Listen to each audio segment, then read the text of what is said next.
അവിടുത്തെ പ്രധാന സ്പോട്ടായ തുബ്സും ദാർഗേലിംഗ് മൊണാസ്ട്രിയിലേക്ക് തിരിച്ചു. തിരക്ക് വളരെ കുറവായിരുന്നു. വളരെ നിശബ്ദമായിട്ടുള്ള അന്തരീക്ഷം. ഇവിടെ നിന്ന് ദിറാങ് വാലിയുടെ ഒരു പനോറമിക് വ്യൂ നിങ്ങൾക്ക് കാണാൻ പറ്റും. ഒരു പ്രത്യേകതരം നിശബ്ദതയും പ്രകൃതി ഭംഗിയൊക്കെ ചേർന്ന് വളരെ കാമായിട്ടുള്ളൊരു അന്തരീക്ഷം. നിങ്ങൾ തവാങ്ങിലേക്ക് പോവുകയാണെങ്കിൽ ഒരിക്കലും മിസ്സാക്കാൻ പാടില്ലാത്ത സ്ഥലമാണ് ദിറാങ്. ഇവിടെ കാണാനായിട്ട് കുറച്ച് സ്പോട്ടുകളുണ്ട്. പിന്നെ ഒരു ബൈക്ക് റൈഡർ ആണെങ്കിൽ പ്രത്യേകിച്ച് ഒന്ന് അക്ലിമറ്റൈസ് ചെയ്യാൻ നിങ്ങൾക്ക് ഇവിടെ പറ്റും. മൊണാസ്ട്രിയിൽ ഞങ്ങൾ കുറേ അധികം സമയം ചിലവഴിച്ചു. പുറത്തെ കാഴ്ചകളൊക്കെ കണ്ട് ഞങ്ങൾ പോയത് മുകളിലേക്കാണ്.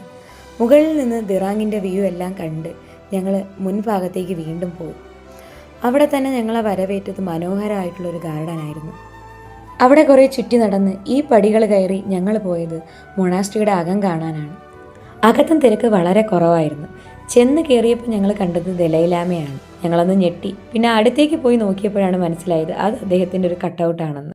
പിന്നെ ഞങ്ങൾ പുറത്തു പോയപ്പോൾ കണ്ട ഒരു കാഴ്ച ബുദ്ധിസ്റ്റ് പ്രെയർ വീലാണ്. ഓം മണി പത്മേഹം എന്ന മന്ത്രമാണ് ഇതിനകത്തുള്ളത്. ക്ലോക്ക് വൈസ് ഡയറക്ഷനിലാണ് ഇത് കറക്കേണ്ടത്. ഈ ഒരു മന്ത്രം വഴി അശുദ്ധമായ ശരീരം, വാക്ക് എന്നിവ ശുദ്ധമാക്കാൻ കഴിയുമെന്ന് അവർ വിശ്വസിക്കുന്നു. ഇവിടുന്ന് ഞങ്ങൾ കാഴ്ചകളൊക്കെ കണ്ടിനി നേരെ പോണ തവാങ്ങിലോട്ടാണ്. ബാക്കി വിശേഷങ്ങളുമായി അടുത്ത വീഡിയോയിൽ കാണാം.